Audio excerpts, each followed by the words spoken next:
Salut Fox, c'est la fois, on se retrouve pour une toute nouvelle vidéo Lego Review. Aujourd'hui du set 71 858, recommandé pour 14 ans et plus, avec 1259 pièces dans la gamme Ninjago Legacy, qui fait donc son grand retour en janvier 2026 à l'occasion des 15 ans de Ninjago, bien évidemment.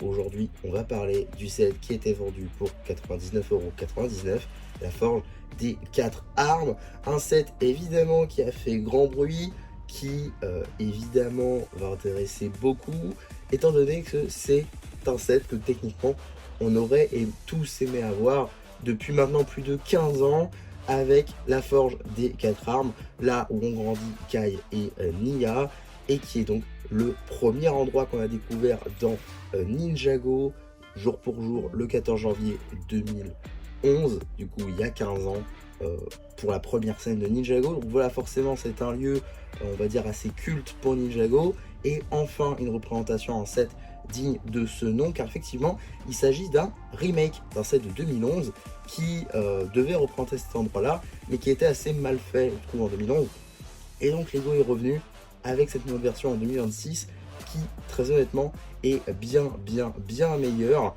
et franchement qui est juste magnifique. Mais avant de s'attaquer à la construction, on va revenir sur les mini-figurines. On commence avec du très lourd dans ce set, avec juste ici Kai Forgeron tel qu'on peut le voir dans l'épisode pilote, et donc ça nous fait 15 ans depuis qu'on attend cette figurine. Lego a déjà tenté de faire une version dans les markets qui n'avait pas du tout plu à tout le monde, à raison, mais du coup la figurine ici est juste parfaite à quelques points, et bien évidemment en passant par les cheveux qui du coup ont le petit bandeau qui n'est pas raccord avec aucune des scènes où on peut voir cette figurine. On aurait pu parler de la version par exemple saison 10 où il avait ce design là depuis le film, mais qui du coup devient incohérent avec cette pièce de bandeau. Mais si vous avez quelques cheveux de Kai en rab, ça peut être cool. La tête du coup du film, tout ce qu'il y a de plus classique. Par contre les réelles nouveautés ici, c'est le torse et les jambes, avec des jambes topographie plutôt cool, ainsi qu'un torse vraiment très bien réalisé. Un arrière de torse vraiment très cool, avec de très belles topographies. L'on retire les cheveux, vous pouvez donc apercevoir la première expression faciale, ainsi que la deuxième, juste ici. C'est un accessoire, un marteau, ainsi qu'un katana sur une pince. Puis nous avons donc une toute nouvelle version de Nya, qui est donc un remake de sa version de 2011, et moi qui est l'original, je trouve ça plutôt cool. Tous les détails sont vraiment bien retranscrits, mais vraiment en version remasterisée, avec des détails qui sont peut-être légèrement plus grands, mais qui permettent bien évidemment d'avoir plus de détails, et une figurine qui rend globalement meilleure, avec du coup de meilleures topographies sur les jambes ainsi que le torse, avec le logo de Phoenix qui est de retour. Ça c'est cool. Pour ce qui va être de la tête, par contre, bon, c'est la tête du film, mais du coup avec les anciens cheveux. Alors l'idée de retrouver la coupe n'est pas déconnante. Maintenant, le fait d'avoir la tête du film par-dessus, je trouve que ça rend un peu moins bien. L'arrière du torse est lui aussi très cool, avec cette espèce de foulard tout autour de la taille, ainsi qu'au niveau, et bien du coup. Pour les expressions faciales, vous les connaissez je pense, et celle-ci notamment. C'est un accessoire, une référence de plus, avec les mêmes armes qu'elle avait en 2011. Notez qu'elle apparaît aussi dans les Old Town. Juste ici, vous avez la fienne de Maître Wu, qui n'est pas du tout une exclusivité, mais bel et bien une nouveauté effectivement, car Maître Wu est la seule figurine qui revient dans tous les sets Ninjago Legacy de janvier 2026, à l'exception du polybag bien évidemment. Effectivement, il apparaît dans le display, mais bel et bien également dans le Old Town. Donc voilà, une figurine qui est loin d'être inédite, et pas non plus la plus exceptionnelle, on va pas se mentir, étant donné que juste ici par exemple, bon, le chapeau est assez classique, la tête, elle, on la retrouvait depuis l'année dernière du coup dans le set du Guardian Dragon, notamment en Ninjago Legends. La barbe, elle, est aussi assez classique, et le moule n'a pas changé depuis sa première apparition. Et on a bien évidemment un remaster de son imprimé de torse et de jambes. Je lui enlève tout ce qui obstruait le passage. On pourra donc mieux apercevoir les topographies, que ce soit de la tête qui est toujours aussi cool, ainsi que du torse et les jambes qui sont vraiment remasterisés, qui moi me font beaucoup penser à l'imprimé du film forcément, ainsi que le logo de Wu qui est de retour après quelques années, et ça c'est quand même très cool. De même pour l'arrière du torse qui est aussi très sympa, avec le logo de Wu en plus grand. En termes d'accessoires, un bâton qui, à première vue, est assez classique, mais qui en réalité est une réelle nouveauté, étant donné que pour une fois, il est de la bonne couleur comme dans la série, et ça c'est cool, même après 15 ans. La prochaine figurine, on va changer d'air tout simplement, puisqu'on va avoir des personnages qui seront dans leur tenue un petit peu plus vieille tout de suite. Effectivement, on est sur des figurines de la guerre serpentine pour ici Rey, père de Kai et Nia, dans sa tenue du coup de l'Alliance élémentaire, qui est une première chez Lego, hein. Lego avait déjà fait une version de Rey, notamment pour ça de la saison 7, mais n'avait jamais fait sa version encore guerre serpentine, et c'est plutôt cool parce que ça va avec les autres personnages, les autres figurines exclusives anniversaire de ses 15 ans, et je trouve ça plutôt cool, avec tout d'abord des cheveux qu'on a vu assez récemment, hein, sur la chaîne de Robbie par exemple. On a également une toute nouvelle tête avec 2 expressions faciales. On a également un torse vraiment magnifiquement tampographié. On déplorera par contre le manque total de tampographiie sur les bras. Ça manque un petit peu de flamme justement pour compléter à merveille cette figurine. Et on a également de très belles tampographies sur les jambes. Arrière de torse lui aussi très détaillé. Ici vous avez la première expression faciale. Ici une seconde où il est déjà un petit peu plus content. Mais je trouve qu'elle rend un petit peu moins bien que l'autre. Maître du feu oblige, on va avoir une petite flamme. Forcément, si on a le père, on a la mère. Donc on a la chaîne de Maya également dans une tenue, et bien tout simplement de la guerre serpentine. Également une version que Lego n'avait encore jamais faite, que ce soit dans sa toute première version du coup en 2017, qui réutilise néanmoins les cheveux ainsi que la tête. Donc ça c'est plutôt cool, et le torse et les jambes sont bien évidemment des nouveautés. On va donc avoir ce torse magnifiquement tampographié avec une sorte d'armure de samouraï, un petit peu ce qui a peut-être inspiré Nia pour sa tenue Samouraï X. Seconde expression faciale, c'est un peu dommage, mais un arrière de torse, là encore, magnifiquement tampographié. Forcément, maîtresse de l'eau oblige, on va avoir un petit peu d'eau dans sa main pour représenter son élément. Enfin, la réelle figurine des 15 ans, car effectivement, hein, les 2 figurines précédentes n'étaient pas des figurines des 15 ans, mais qui rentraient un petit peu dans cette collection. Là, on a donc la vraie, qui est donc Benton, l'ancien maître élémentaire de la Terre, qui faisait partie du coup de l'Alliance élémentaire, mais qui surtout s'appelle Benton. On a eu du coup le nom assez récemment. Ça, je trouve ça plutôt cool que ces figurines aient permis de donner des noms à ces maîtres élémentaires qui du coup depuis maintenant un peu plus de 10 ans n'avaient pas de nom. Donc ça c'est plutôt cool. Bon alors pour ce qui va être de la composition de cette mini figurine, on va avoir 3 éléments nouveaux: tête, torse et jambes. Pour ce qui va être du casque, ce n'est pas une nouveauté, hein, c'est largement repris par exemple de la figurine de Thanos dans la gamme Lego Marvel, que si je retire, on va donc pouvoir mieux apercevoir tout simplement la topographie de la tête et même du torse et des jambes, hein, qui sont vraiment magnifiques, hein, beaucoup de détails sur cette figurine, franchement top. Également une seconde expression faciale un petit peu plus souriant, ainsi qu'un arrière de torse, là encore magnifiquement tampographié. En termes d'accessoires, une projection de terre. A noter qu'il est aussi plutôt cool d'avoir cette figurine, car c'est tout simplement un membre de la famille de Cole. Hein, on a eu notamment Cole forcément, on a eu une statue de Lily, on a eu Lou dans les sets du film, et on a maintenant le grand-père du côté de la mère de Cole. Donc ça c'est plutôt cool, la famille de Cole s'agrandit. Ça, je trouve ça plutôt cool. Toujours avant de s'attaquer à la construction en elle-même, on va avoir 2 petits éléments à revoir. Tout d'abord, juste ici, le socle de la figurine d'anniversaire, qui est le même, à une exception près, que celui par exemple qu'on avait vu dans le display, que je vous ai d'ores et déjà présenté sur la chaîne. Et donc, la seule et unique différence, ça se situe à l'intérieur. Effectivement, vous avez juste ici une plate 2x2 orange, qui fait évidemment référence au pouvoir de la Terre, que possède Benton. Et sur celui du display, la plate était bleue pour faire référence à la foudre de Liber. Donc voilà, évidemment, la TIL des 15 ans, ça fait plaisir. Et si vous voulez le mettre sur le display, il faudra le mettre de ce sens-là, tout simplement. Voilà, un peu dommage de devoir cacher les tiles, mais bon, pourquoi pas. Petit socle, en tout cas, pour cette mini figurine. Et le deuxième élément, c'est simplement la présence de ce petit démon de brique ici en orange. Voilà, rien de bien exclusif ou de bien nouveau. Donc, on s'en fiche. Maintenant, on va pouvoir s'attaquer à la forge, et ça, c'est assez cool. Tout d'abord, il y a quelques stickers ci et là, évidemment, en passant tout d'abord par, évidemment, l'enseigne, hein. Juste ici, on va prendre la forge et on va vous montrer tout ça. Tout d'abord, juste ici, l'enseigne, ainsi que les petits logos juste ici, c'est du stickers. On a également un stickers juste ici, pour une des références à la saison 1 de Ninjago, avec du coup Lloyd qui marche sur l'herbe à côté de la forge. C'est une référence à cette scène-là qui est partagée avec Peter. Donc voilà, petite référence plutôt sympa, je trouve. Et ça montre que vraiment il y a une volonté de bien faire avec ces références-là, hein.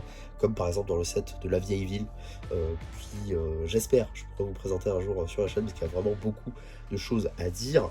Voilà, on a également ici l'aération, enfin la sortie d'air plutôt de la hotte pour la forge.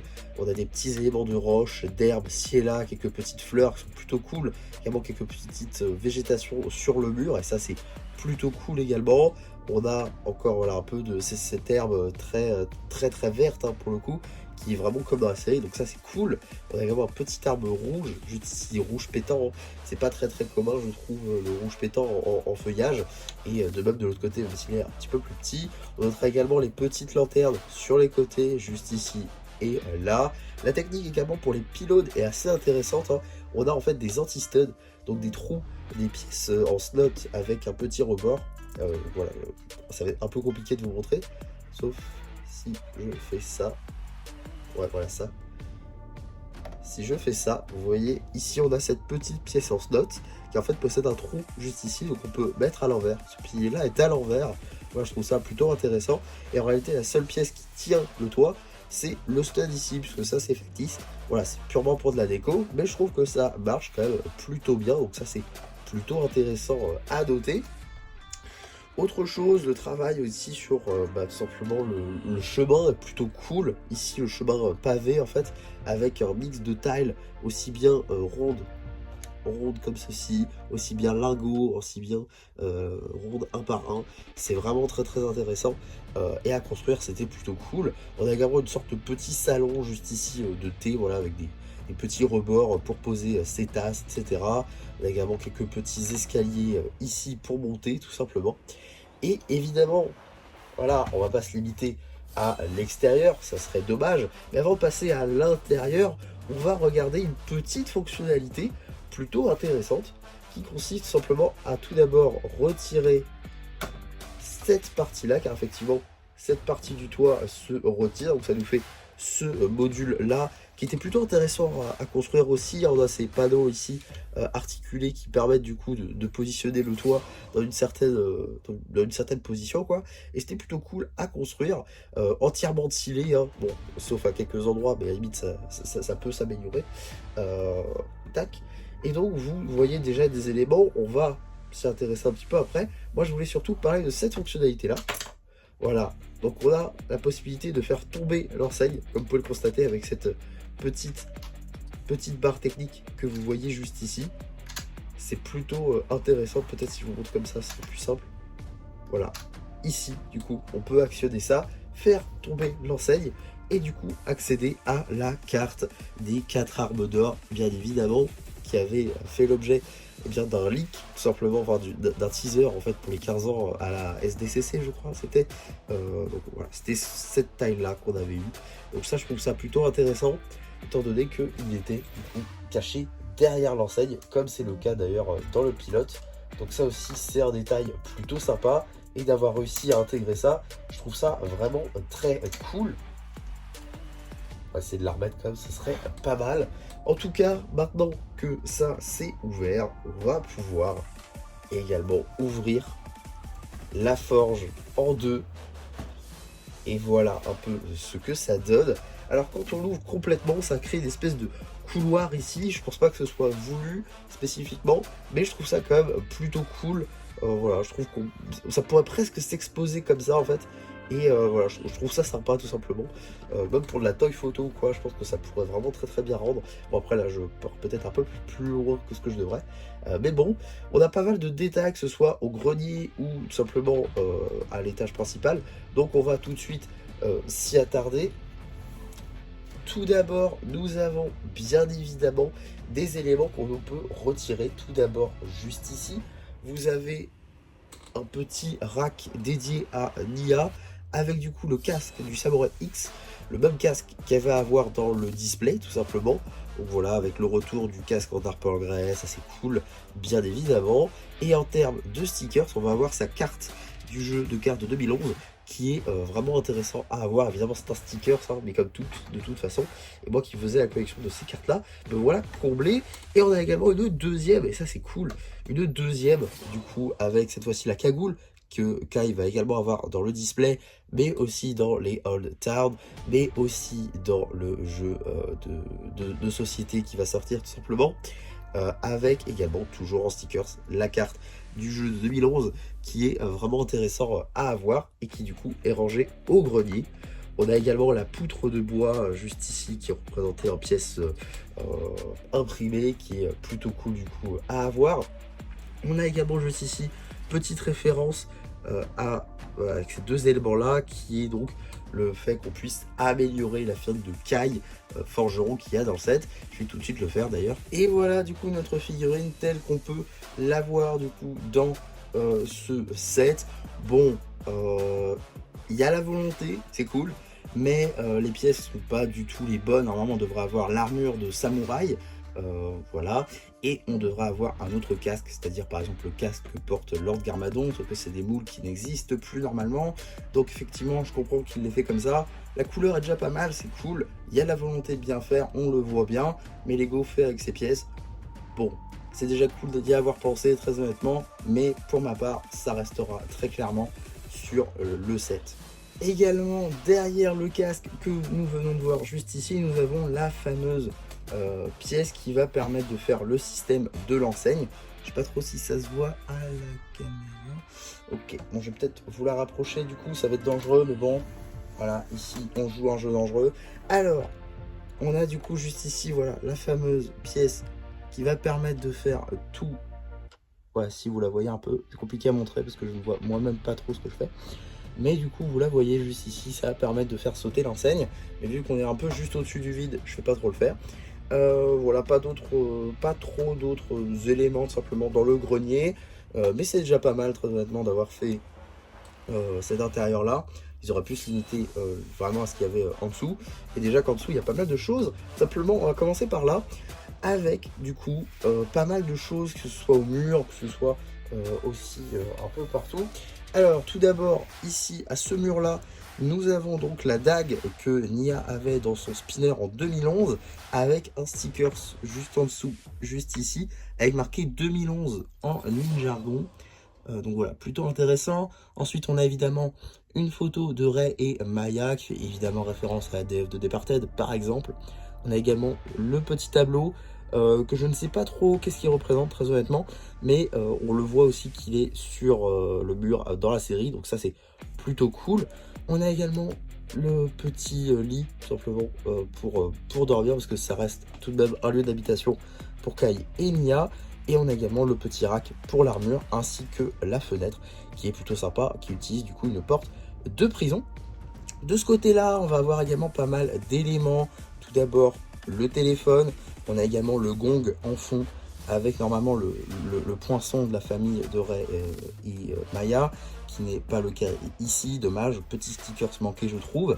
On a également au fond un peu, peut-être très, je dirais même, très sombre. On a une petite nanofigue ainsi qu'une théière. On a également ici un petit tonneau avec de l'eau, avec une tête faite de figurine pour faire l'eau. Et également ici l'enclume qui fait évidemment référence à la première scène où l'on voit Kai. Et on a également un petit rack d'armes juste ici, voilà, avec un bâton, une lance. C'est une lance, hein, oui, c'est une lance, ainsi qu'un petit katana doré. Et on a également la hotte juste ici au-dessus du point de feu, qui est plutôt cool d'avoir intégré. Et le point le plus fort, je trouve, de cette partie-là, c'est évidemment le côté le sol, qui est vraiment plutôt bien représenté avec une technique assez intéressante qui utilise des pièces de fleurs pour mettre les tiles d'une certaine manière pour faire vraiment un motif. Et je trouve que c'est plutôt intéressant, c'était assez ingénieux comme technique. Voilà, plutôt cool. En tout cas, les techniques qui sont vraiment utilisées dans ce set sont plutôt sympas. Et également, dernière technique qu'il y a dans ce set, c'est tout simplement comment est-ce que les deux tiennent. Ben voilà, c'est tout simplement des accroches qui sont un clip différent. Et du coup, ça fonctionne suffisamment pour tenir le set sans pour autant faire en sorte que ce soit inséparable. Donc voilà, ça c'est plutôt ingénieux, c'est pas nouveau comme technique, mais néanmoins toujours aussi ingénieux, et ça c'est cool. En tout cas, voilà ce que je pouvais dire sur ce set. Très honnêtement, c'est un très bon set. Ils ont vraiment bien pensé en fait tout simplement la construction, le fait de sortir pour les 15 ans forcément c'est symbolique, ça fait plaisir. Le fait également qu'il soit plutôt bien pensé, avec pas mal de figurines de différentes ères autour de ce set. Peut-être si on les chipotait, on aurait pu demander des versions enfants des ninjas, de Kai et du coup Nia. Ça aurait pu être cool à avoir ici, on aurait même pu avoir un Dr. Sanders jeune, mais bon, vu qu'on va l'avoir quand même dans les Old Town, c'est déjà plutôt cool. En tout cas, voilà pour ce set. Attendez un petit peu, il descendra dans les 80 € et là ça vaudra plus que jamais le coup. Déjà qu'à 100 €, pour, à mon sens, ça vaut vraiment le coup. À 80, ça le vaudra encore plus. Donc franchement, attendez. Et une fois qu'il sera à ce prix-là, prenez-le avec grand plaisir. Parce que voilà, c'est un set de folie. Et très honnêtement, je ne suis pas déçu d'avoir lâché cette somme. En tout cas, voilà pour ma review de ce set. J'espère en tout cas que ça vous aura plu. Surtout, n'hésitez pas à me le dire en commentaire. N'hésitez pas non plus à liker la vidéo, à vous abonner, à partager. Et moi, c'était MC, qui espère que cette vidéo vous aura plu et qui vous dit bye bye.